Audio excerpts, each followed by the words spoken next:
तो वो सब रेफरेंसेस भी हम लोग आज देखेंगे आज की चर्चा में। तो ये जो लास्ट के 5 आइटम्स भक्ति के थे, तो इनके बारे में रूप गोस्वामी लिखते हैं, दुरूह अद्भुत वीर्यस्मिन् श्रद्धा दूरेस्तु पंचके यत्र स्वल्पोपि संबंधः सद्धियाम भाव जन्मने।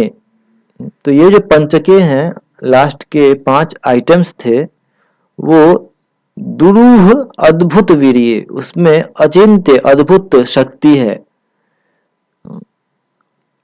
अस्मिन् श्रद्धा दूरे अस्तु, यदि इसमें बहुत अधिक श्रद्धा नहीं भी हो, लेकिन यत्र स्वल्पा अपि संबंध, थोड़ा भी इनके साथ में किसी ने अपना कनेक्शन बना लिया, संबंध बना लिया, तो उससे क्या होता है, सद्धियाम।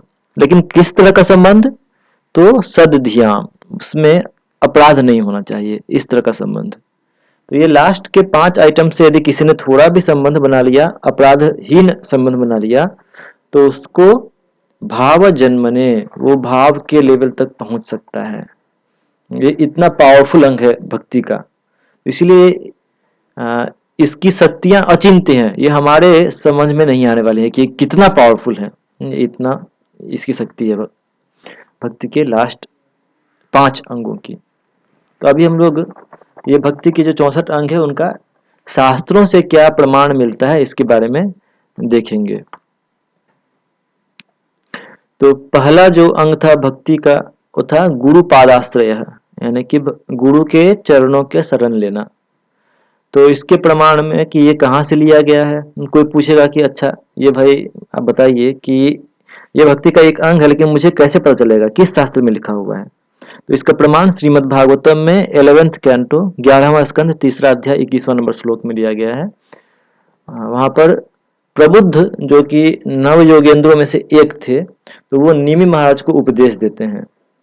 अब प्रबुद्ध कौन है, निमि महाराज कौन है, इन सब का वर्णन भागवतम में आएगा। तो हम लोग जब भागवतम का अध्ययन करेंगे तो ये सब बाकी उनका बैकग्राउंड क्या है तब उस समय में समझ लेंगे।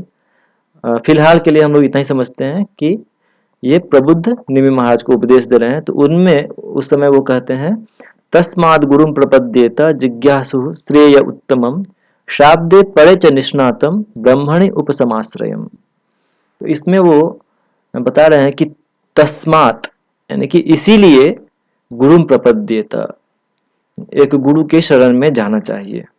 तो किस लिए, इसका इसलिए मतलब क्या कि इसके पहले कुछ कारण होना चाहिए, कि उस कारण के फलस्वरूप गुरु के शरण में जाना चाहिए, गुरुं प्रपद्येत। तो वो कारण क्या है, तो कारण है कि ये जो भौतिक संसार है, ये भौतिक संसार हमें सिर्फ कष्ट देता है, त्रिविध ताप देता है, जन्म मृत्यु जरा व्याधि देता है, और हमें नाना प्रकार से ये प्रताड़ित करता है।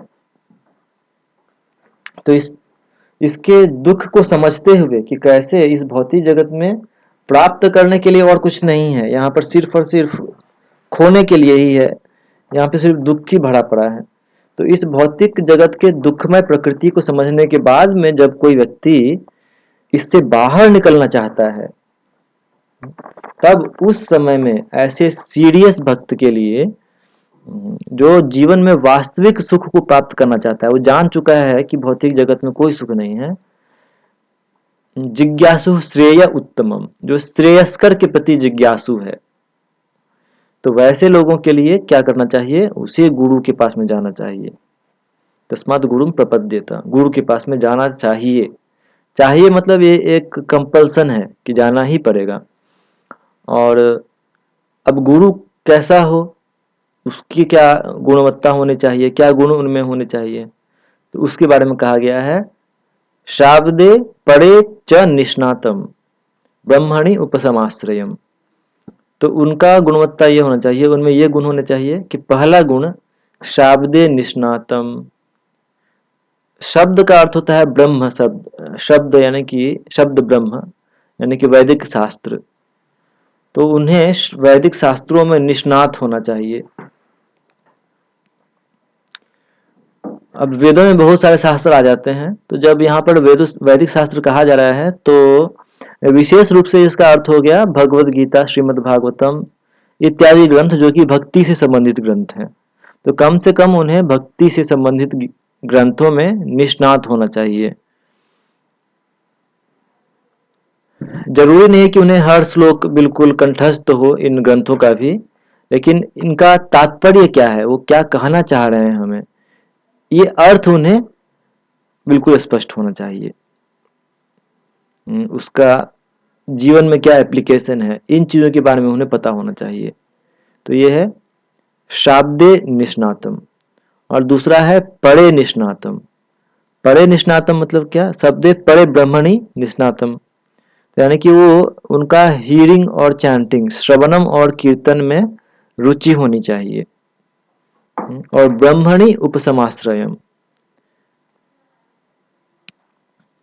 और उपशम मतलब उनके पास में शमन का अर्थ हो गया फुल्ली ट्रैंक्विल, यानी कि मन पर पूर्ण रूप से नियंत्रण होना चाहिए। जैसा कि हम उपदेशामृत में देखते हैं, वाचो वेगम मनसा क्रोध वेगम जिह्वा वेगम उदरोपस्थ वेगम एतान वेगान यो विषहेत धीर सर्वामपीमां पृथ्वीम सशिष्यात्। तो ये जो 6 गुण है, 6 वेगों पर पूर्णतः नियंत्रण होना चाहिए। तो ये सारे गुण गुरु में होने चाहिए। शाब्दे निष्णातम यानी कि विशेष रूप से भक्ति शास्त्रों में निष्णात होना चाहिए। परे निष्णातम यानी कि भगवान के कथाओं के श्रवण कीर्तन में रुचि होनी चाहिए। और ब्रह्मणि उपसमाश्रयम, ब्रह्मणि परे ब्रह्मणि यानी कि, तो इसका लक्षण यही है कि उनका 6 वेगों पर में नियंत्रण हो जाता है। तो गुरु का महत्व क्या है, तो इसका एक और यहाँ पर रेफरेंस लिया गया है। तो ये भी है श्रीमद् भागवतम से ही। तो ये श्लोक आता है 11th कैंटो 20th श्लोका, निर्देहमाद्यम सुलभम सुदुर्लभम प्लवम सुकल्पम गुरुकर्णधारम मयानुकूलेन नभस्वतेरितं पुमान् भवाब्धिं न तरेत् स आत्महा। तो इसमें कहा गया है कि यदि किसी को नर देह यानी कि मनुष्य शरीर मिल गया है, जो कि बहुत ही दुर्लभ है, बहुत मुश्किल से मिलता है, लेकिन किसी तरह से मिल गया है अभी, ये तो यद्यपि है दुर्लभ लेकिन फिर भी किसी कारणवश मिल गया है, फिलहाल अभी सुलभ है, मिल गया है। और ये ऐसा है कि एक प्लवम सुकल्पम, एक बहुत ही मजबूत नौका के समान है। और गुरु कर्णधारम, गुरु जो है वो उसके कैप्टन है उस नौका के। और मया अनुकूलेन नभस्वत ईरितम, और इसको भगवान के फेवरेबल विंड्स यानी कि एक अच्छा हवा जो हमको सही डायरेक्शन में लेकर के जाएगा, वो इसको दिशा निर्देशन करने के लिए हेल्प कर रहा है। यानी कि ये जो भगवान का हेल्प है वो क्या है, शास्त्रों के माध्यम से है। तो इतना यदि किसी के पास में हेल्प है, लेकिन फिर भी यदि कोई मनुष्य इस भौतिक जगत को पार नहीं करता है, भवसागर को पार नहीं करता है, पुवान भवाब्धिम न तरेत, फिर भी उसने पार नहीं किया, स आत्महा, तो वह व्यक्ति आत्महा है, वह अपने आत्मा का स्वयं को मार रहा है। तो यहाँ पर गुरु की महत्ता का बताया गया है कि गुरु कर्णधार के समान है। दूसरा आइटम जो था भक्ति के 64 अंगों में, तो दूसरा आइटम है श्री कृष्ण दीक्षादि शिक्षणम, गुरु से दीक्षा ग्रहण करना। तो इसका रेफरेंस कहाँ से है, तो इसका रेफरेंस लिया गया है, यह है श्रीमद् भागवतम 11वां स्कंध 3रा अध्याय 22वां श्लोक से। तत्र, ये रूप गोस्वामी कोट करते हैं, तत्र भागवतान धर्मान शिक्षेत गुरु आत्म दैवतः अमाययानुवृत्त्या यैस्तुष्येद आत्मात्म दो हरि। तो गुरु आत्म दैवतः, गुरु को एक अपने जीवन में वर्शिपेबल डीटी, पूज्य विग्रह के रूप में स्वीकार करना चाहिए और उनसे शिक्षा लेना चाहिए। शिक्षेत किसके बारे में? तो भागवतान धर्मान, भागवत धर्म के बारे में शिक्षा लेना चाहिए। कैसे? तो अमायया अनुवृत्त्या, अमायया अनुवृत्त्या यानी कि नॉन डुप्लिसिटस सर्विस। अमाया का अर्थ है नॉन डुप्लिसिटस, यानी कि बहुत ही ध्यान पूर्वक, यत्न पूर्वक गुरु की सेवा करके। और उससे क्या होगा? तो यही, उससे वह भक्ति को प्राप्त करेगा भगवान का, और भगवान से संतुष्ट होते हैं। तो यहाँ पर मैं इस श्लोक को रूप गोस्वामी कोट करते हैं रेफरेंस के लिए कि कैसे दीक्षा की आवश्यकता है। ये दीक्षा होता क्या है, तो इसके बारे में भक्ति संदर्भ में लिखते हैं, दिव्यम ज्ञानम यतो दद्यात् कुर्यात् पापस्य संक्षयम तस्मात् दीक्षेति सा प्रोक्ता देशिकैस् तत्व कोविदै। तो दीक्षा क्या है? दिव्यम ज्ञानम यतो दद्यात्, जिसमें दिव्य ज्ञान दिया जाता है, और कुर्यात् पापस्य संक्षयम, जो पूर्व के पाप हैं वो पूरा नष्ट हो जाता है दीक्षा के समय। देशिकैस् तत्व कोविदै, जिन्होंने तत्व को समझ लिया है, शास्त्रों को समझ लिया है, ये इस तरह से दीक्षा को समझते हैं। यानी कि जो व्यक्ति शास्त्रों को समझ चुके हैं तो वो जानते हैं कि दीक्षा का अर्थ हो गया दो चीजें। पहला है दिव्यम ज्ञानम ददाति, दीक्षा में दो शब्द है, दी और अक्ष। तो दी से है दिव्यम ज्ञानम यतो दद्यात्, यानी कि जिसमें दिव्य ज्ञान दिया जाता है, और अक्ष जो वर्ड है उससे होता है संक्षयति कुर्यात् पापस्य संक्षयम, पापों का क्षय। ये दो एक्टिविटीज होना चाहिए, दिव्य ज्ञान और पापों का क्षय, ये दीक्षा का अर्थ है।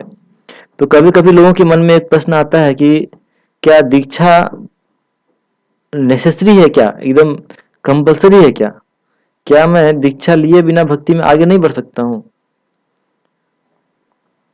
तो इसके उत्तर में चैतन्य चरितामृत में मध्य लीला 15वां अध्याय 108वां श्लोक ये आता है, दीक्षा पुरश्चर्या विधि अपेक्षा न करे, जिह्वा स्पर्शे आचंडाल सबारे उद्धारे। तो ये एक श्लोक है जिसमें कहा गया है कि भगवान को जो नाम है उसका वो इतना पावरफुल है कि दीक्षा पुरश्चर्या विधि अपेक्षा न करे। वो इतना पावरफुल है कि वो दीक्षा और पुरश्चर्या विधि इत्यादि का अपेक्षा भी नहीं करता है। यदि कोई जिह्वा के स्पर्श कर ले, किसी का जिह्वा पे भगवान का नाम स्पर्श करता है, तो उसी से आचंडाल सबारे उद्धारे, चंडाल तक जितने भी लोग हैं सबका उद्धार हो सकता है। तो ये दीक्षा, ये भगवान का नाम का महिमा है। तो ऐसे श्लोकों से लगता है कभी कभी कि ये तो भगवान का नाम ही उद्धार कर देता है, तो फिर दीक्षा का जरूरत क्या है, क्या जरूरत है हमको दीक्षा लेने का, गुरु स्वीकार करने का। तो इसके अभी देखिए यहाँ पर मैं जो ये वर्तमान श्लोक है, वर्तमान श्लोक में क्या कहा जा रहा है? यहाँ कहा जा रहा है कि भगवान का नाम अत्यंत ही शक्तिशाली है, तो ये दीक्षा आदि की अपेक्षा नहीं करता है ना। दीक्षा पुरश्चर्या विधि अपेक्षा ना करे, भगवान का नाम दीक्षा इत्यादि पर निर्भर नहीं करता है, इन चीजों की अपेक्षा नहीं करता है, ये अपने में ही सर्वशक्तिमान है। लेकिन दूसरी तरफ में हम देखते हैं कि रूप गोस्वामी ने लिखा है कि जो प्रथम 20 आइटम्स हैं भक्ति के, वो कंपलसरी हैं, वो सबको पालन करना ही पड़ेगा। तो यानी कि जो दूसरा आइटम है दीक्षा, वो कंपलसरी है। तो फिर ऐसा कैसे हो गया? एक जगह कहा जा रहा है कि भगवान का नाम दीक्षा इत्यादि पर निर्भर नहीं करता है, लेकिन दूसरे स्टेटमेंट हमको देखने को मिल रहा है कि भक्ति में पहले 20 आइटम्स नॉन नेगोशिएबल हैं, यानी कि वो तो फॉलो करना ही करना है, और जिसमें कि दीक्षा भी आता है, तो अर्थात दीक्षा लेना अति आवश्यक है। तो हम दोनों को कैसे समझेंगे? तो इसके लिए आप यदि इस श्लोक के तात्पर्य को पढ़ेंगे तो उससे प्रभुपाद काफी कुछ क्लियर करते हैं तात्पर्य में ही। तो ये जो श्लोक था इसका तात्पर्य में इसलिए प्रभुपाद लिखते हैं, In other words, the chanting of the Hare Krishna Mahamantra is so powerful that it doesn't depend on official initiation. भगवान का हरे कृष्ण महामंत्र का जप जो है ये इतना शक्तिशाली है कि ये ऑफिशियली दीक्षा होने का प्रतीक्षा नहीं करता है। But if one is initiated and engages in Pancharatra Vidhi, his Krishna consciousness will awaken very soon. And his identification with the material world will be vanquished. लेकिन यदि कोई पंचरात्र की विधि का पालन करता है और दीक्षा लेकर के विग्रह सेवा करता है तो उसका कृष्ण भक्ति बहुत ही तेजी से विकसित हो जाएगा और उसका भौतिक जगत के साथ में जो संबंध है वो जल्दी ही समाप्त हो जाएगा। संबंध या आइडेंटिफिकेशन का जो पहचान भौतिक जगत के साथ में है वो जल्दी ही नष्ट हो जाएगा। फिर वो लिखते हैं कि the more one is freed from material identification the more one can realize that spirit soul is qualitatively as good as supreme lord at such a time when one is situated on the absolute platform one can understand that the holy name of the Lord and Lord himself are identical। तो यानी कि जितना अधिक वो व्यक्ति पंचरात्रि की विधि करके भगवान का सेवा करेगा तो इस तरह से धीरे धीरे क्या होता है उसका मटेरियल आइडेंटिफिकेशन समाप्त हो जाता है और इससे वो धीरे धीरे समझने लगता है कि क्वालिटेटिवली आत्मा और गुणात्मक रूप से आत्मा और परमात्मा में अंतर नहीं है और ऐसे प्लेटफॉर्म पे वो धीरे धीरे समझ जाता है कि भगवान का नाम और भगवान में कोई अंतर नहीं है। तो कहने का मतलब ये है कि यद्यपि भगवान का नाम अपने आप में पावरफुल है लेकिन जब दीक्षा लेकर के एक भक्त भगवान का विग्रह सेवा भी करता है तो इससे फायदा क्या होता है कि वह बहुत तेजी से उसका हृदय शुद्ध हो जाता है जिसके फलस्वरूप ये आसानी से उसे समझ में आने लगता है या तेजी से समझ में आने लगता है कि कैसे हम भगवान के दास हैं और कैसे भगवान के नाम में और भगवान में कोई अंतर नहीं है। तो ये चीजें उन्हें स्पष्ट हो जाती हैं।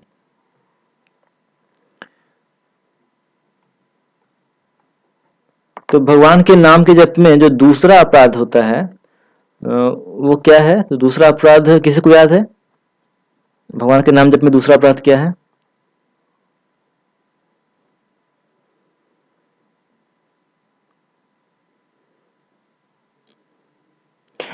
दूसरा अपराध है शिव ब्रह्मा इत्यादि देवताओं के नाम को भगवान नाम के समान अथवा इससे स्वतंत्र समझना, ये दूसरा अपराध होता है।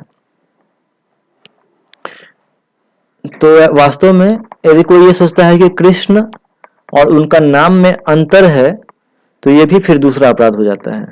या फिर कोई ये सोचता है कि भगवान का नाम भगवान का एक रिप्रेजेंटेटिव है, रिप्रेजेंटेशन है, प्रतिनिधित्व करता है, तो वो भी एक अपराध है क्योंकि वास्तव में नाम में और नामिनों में कोई अंतर नहीं है। तो जब एक व्यक्ति दीक्षा लेकर के और फिर उसका नियम को पालन करता है तो फिर क्या होता है कि उसको बहुत जल्दी इस बात का अनुभव आ जाता है कि कैसे भगवान का नाम और भगवान में कोई अंतर नहीं है और इस तरह से जब वो व्यक्ति जप करेगा तो वह दूसरे अपराध से बच सकेगा। नहीं तो कोई यदि दीक्षा और शिक्षा लिए बिना जप करता है तो वह एक अपराध उसमें होता है। तो इसमें समझने वाली बात यह है कि यदि किसी ने अपने हृदय में गुरु को स्वीकार किया है लेकिन परिस्थिति बस यदि उसका दीक्षा नहीं हुआ है या फिर किसी कारणवश मान लीजिए कि उसके जीवन काल के पहले ही गुरु चले गए या फिर गुरु के पहले उसकी मृत्यु हो गई, तो ऐसी परिस्थिति में उसका नाम अपराध नहीं हो रहा है क्योंकि उसने अपने हृदय में गुरु को स्वीकार किया है और दीक्षा लेना चाहता है, यानी कि उसको गुरु के महत्व का पता है।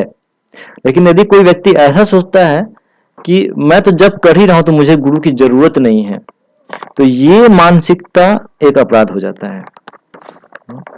परिस्थितिवश दीक्षा नहीं मिला हो लेकिन फिर भी दीक्षा लेने की इच्छा है और कम से कम हृदय में गुरु को स्वीकार कर लिया है, तब फिर ये अपराध नहीं है। लेकिन यदि कोई ये सोचता है कि मुझे गुरु का जरूरत नहीं है, तो इससे क्या होता है, ये गुरु तत्व के प्रति एक अपराध हो जाता है।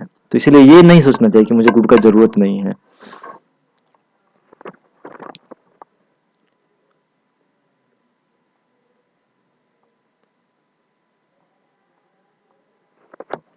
तो यानी कि कहने का ये है कि गुरु का आश्रय लेना ये भी 64 अंगों में से एक अंग है, और भगवान का नाम जप करना ये भी 64 अंगों में से एक अंग है।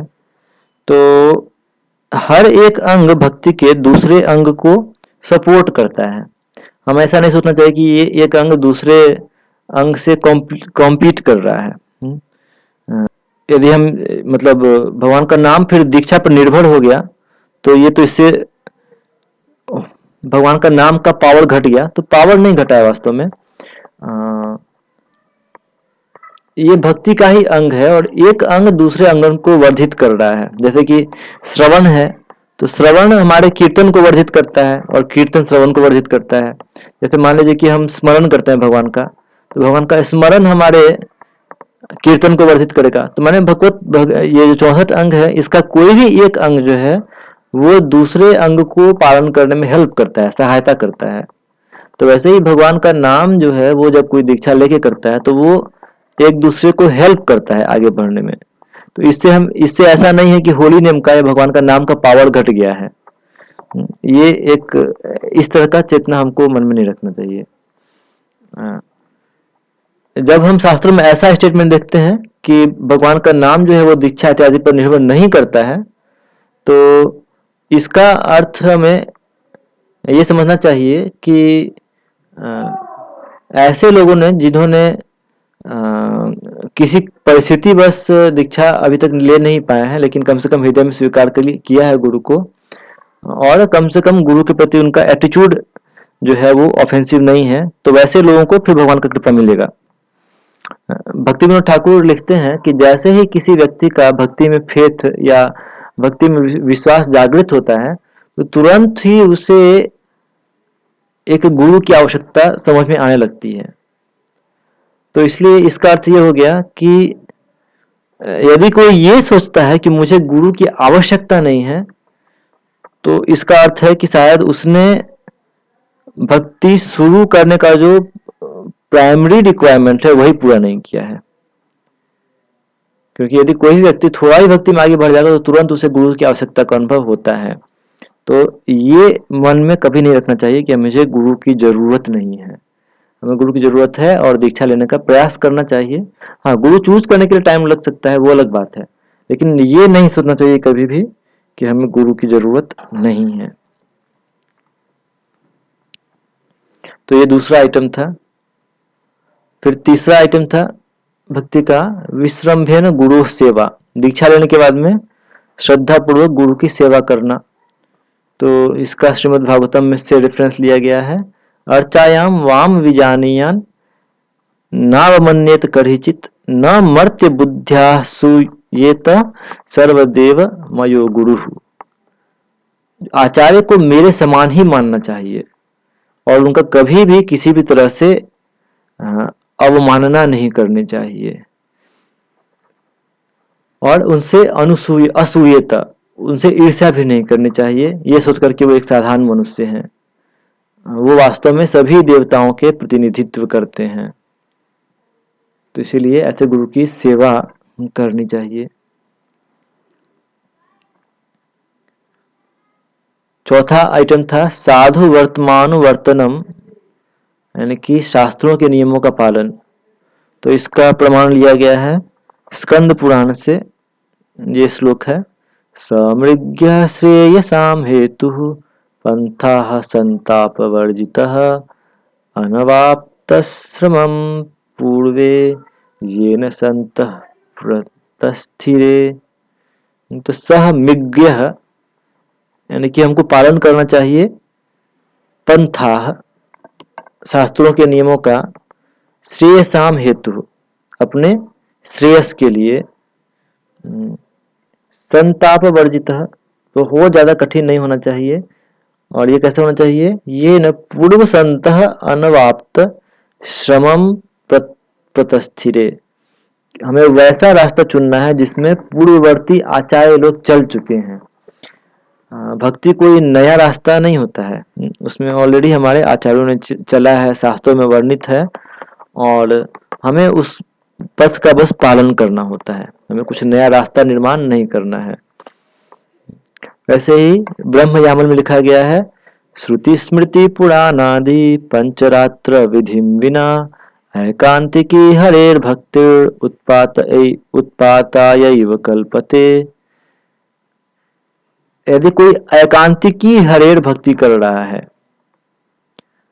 एकांतिकी हरेर भक्ति मतलब वो निष्ठा तक पहुंच चुका है, मतलब देखने में लगता है कि वो बहुत फिक्स्ड भक्ति कर रहा है, एकदम उसका साधना फिक्स है और एकदम फिक्स्ड हो चुका है भक्ति में, ऐसा देखने में लग सकता है। लेकिन यदि वो श्रुति स्मृति पुराणादि को पालन नहीं कर रहा है,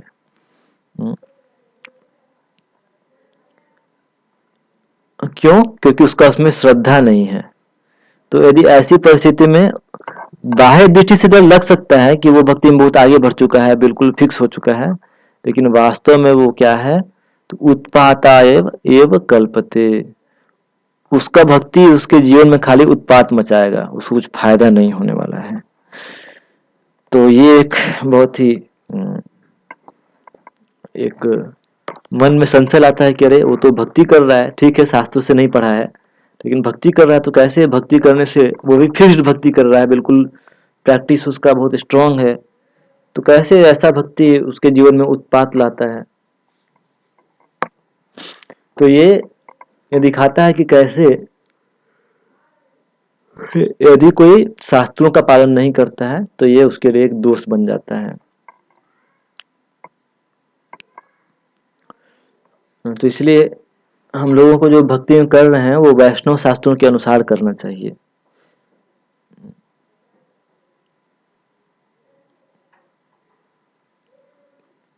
हम लोगों का विश्वास भक्ति में है तो हम लोग वैष्णव शास्त्रों का पालन करते हैं, लेकिन इसका मतलब ये नहीं है कि अन्य शास्त्र जो है वो यूजलेस हैं। हमें दूसरे शास्त्रों को यूजलेस भी नहीं बोलना चाहिए। जैसे कि कुछ शास्त्र धर्म शास्त्र हो सकते हैं, ज्ञान शास्त्र हो सकते हैं, तो वो बेकार नहीं है। जिनका जो जो अधिकार है, जैसे मान लीजिए कि कोई कर्म के स्तर पर है तो उनके लिए धर्म शास्त्र बताए गए हैं, तो उनको धर्म शास्त्रों का यत्न पूर्वक पालन करना चाहिए। और इसीलिए हमें धर्म शास्त्रों को भी धर्म शास्त्रों के बारे में कुछ खराब नहीं कहना चाहिए, तो वो हमारा शास्त्रों के प्रति अपराध हो जाएगा। श्रुति शास्त्र निंदनम, वो हमारा शास्त्रों के प्रति अपराध हो जाएगा। लेकिन एट द सेम टाइम जब हम भक्ति कर रहे हैं तो वह शास्त्रों से होना चाहिए, शास्त्रों में उसका वर्णन होना चाहिए। ऑलरेडी हमारे पहले जो महाजन थे वो इस भक्ति के मार्ग पर चल चुके हैं, शास्त्रों से चुने हुए, तो हमें बस उनके मार्गों का अनुगमन करना चाहिए। यदि विधि बिना, यदि कोई शास्त्रों के बिना भक्ति करता है, तो शास्त्रों के बिना क्यों भक्ति करता है? क्योंकि उसका शास्त्रों में विश्वास ही नहीं है, इसीलिए वो शास्त्रों का विधि को नहीं समझ करके खुद से मैन्युफैक्चर करके भक्ति कर रहा है, तो तब उसका भक्ति उसके जीवन में सिर्फ उत्पात लाएगा।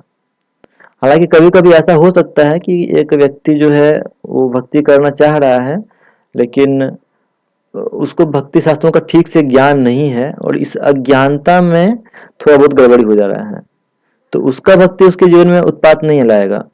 लेकिन विशेष रूप से ये जो श्लोक है ये उनके बारे में कहा जा रहा है जो जिनका भक्ति शास्त्रों में विश्वास ही नहीं है, तो ये बहुत ही डेंजरस है। हमको कम से कम उस पर श्रद्धा होना चाहिए कि हाँ इस शास्त्र में जो कहा गया है हमको उसका पालन करने का प्रयास करना है। जब कोई इस तरह का श्रद्धा रखता है तब उस समय में भागवतम ये भी कहता है कि यदि कोई भक्ति के मार्ग पर आंख मूंद के भी दौड़े तो उसका कुछ कोई नुकसान नहीं होने वाला है, क्योंकि भगवान स्वयं उसके कमियों को दूर कर देते हैं।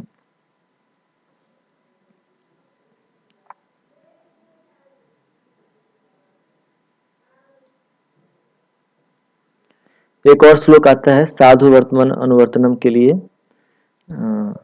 भक्तिर एकांतिकी वेयम अविचारात प्रतीयते वस्तुतस्तु तथा नैव यद अशास्त्रीयतेक्ष्यते।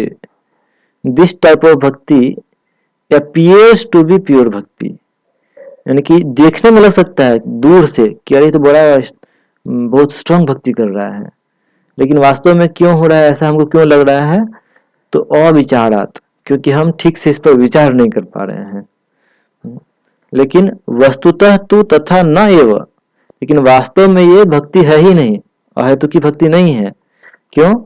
यद अशास्त्रीयता इच्छते, क्योंकि ये अशास्त्रीय है, ये शास्त्रों से लिया ही नहीं गया है। तो यानी कि यदि हम थोड़ा देर बैक जाए, थोड़ा सा कुछ दिन पहले जब हम चर्चा कर रहे थे, तो उस समय हम लोगों ने चर्चा किया था कि कैसे भक्ति का डिफिनीशन में हम देख रहे थे कि जात श्रद्धा मत कथासु, भक्ति करने का योग्यता होता है कि उसका कृष्ण के कथाओं में, जैसा कि शास्त्रों में वर्णित है, उसमें श्रद्धा है, वैसा व्यक्ति भक्ति शुरू कर सकता है। तो क्योंकि ये व्यक्ति ऐसा है जो शास्त्र पर उसका श्रद्धा ही नहीं है और इसीलिए वो उनका पालन नहीं कर रहा है, तो इसका अर्थ ये हो गया कि उसने भक्ति करने का जो आवश्यक योग्यता था वो योग्यता ही अर्जित नहीं किया है। तो इसीलिए उसका इन शास्त्रों में श्रद्धा नहीं है और इसीलिए उसका पालन नहीं कर रहा है, और यही कारण है कि उसका जो दिखावटी भक्ति है उसके जीवन में सिर्फ और सिर्फ उत्पात लाएगा। कहने का मतलब कि उसका वास्तविक भक्ति तो शुरू ही नहीं हुआ है। तो इसमें लिखते हैं कि बुद्ध, दत्तात्रेय इत्यादि ने जो फिलॉसफी दिया है, जो शास्त्र दिए हैं, वो देखने में लग सकता है कि चूंकि वो उनके शास्त्र वैदिक प्रमाणों का खंडन करते हैं, तो इसीलिए हमें इनका पालन नहीं करना चाहिए। यानी कि बुद्ध की फिलॉसफी का या दत्तात्रेय की फिलॉसफी का, जो भी एथिस्टिक फिलॉसफी दिए गए हैं, उनका पालन हमको नहीं करना चाहिए।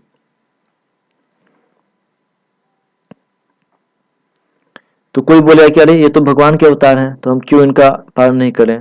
देखिए, बुद्ध तो भगवान के अवतार थे और दत्तात्रेय भी भगवान के अवतार थे, तो कोई सोच सकता है कि हम इनका पालन क्यों ना करें, ये तो भगवान के अवतार हैं। तो इसका उत्तर में ये कहा जा सकता है कि ठीक है, ये भगवान के अवतार हैं, लेकिन शास्त्र में जब भी भगवान के बारे में कहा जाता है तो उसमें ये भी कहा जाता है कि भगवान क्यों इस धरती पर आए हैं।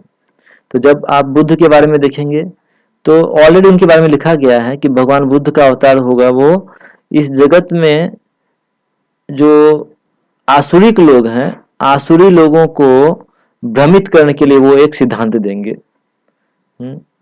तो इसलिए हम उनके सिद्धांत को वैष्णव लोग स्वीकार नहीं कर सकते हैं, क्योंकि वो वैष्णव लोगों के लिए उन्होंने कहा ही नहीं था। और दूसरी बात ये है कि बुद्ध जो थे वो सिर्फ एक आवेश अवतार थे, वो भगवान के पूर्ण अवतार नहीं थे, और इसलिए हम उनकी शिक्षाओं को अथॉरिटेटिव नहीं मानते हैं। वैसे ही दत्तात्रेय या अन्य कोई भी अवतार इस तरह के कैटेगरी में हो तो उनकी शिक्षाओं को हम ऑथेंटिक नहीं मानते हैं, उनकी शिक्षाओं को हम स्वीकार नहीं करते हैं। तो ये हमने आज के चर्चा किया। तो आज हमने देखा कि कैसे भक्ति के जो 5 अंग हैं वो बहुत ही शक्तिशाली होते हैं, और थोड़ा सा भी उनसे संपर्क यदि कोई करता है तो उसको भाव स्तर तक वो भक्ति में पहुंच सकता है। फिर हमने शास्त्रों से प्रमाण देखे, भक्ति के जो प्रथम 4 अंग हैं उनके लिए कहाँ कहाँ पर शास्त्र से प्रमाण आते हैं वो देखा। फिर हमने ये समझने का प्रयास किया कि क्या दीक्षा लेना अति आवश्यक है भक्ति करने के लिए, या फिर नहीं भी लें तो चलेगा। तो ये सब चीज़ें हमने डिस्कस की, और फिर विश्रम्भेन गुरु सेवा, गुरु की सेवा के बारे में, और शास्त्र वर्तमानुवर्तनम, शास्त्रों को अनुपालन करने के बारे में हमने कुछ रेफरेंसेस देखे। तो किसी का कुछ प्रश्न हो आज की चर्चा से तो भी आप पूछ सकते हैं।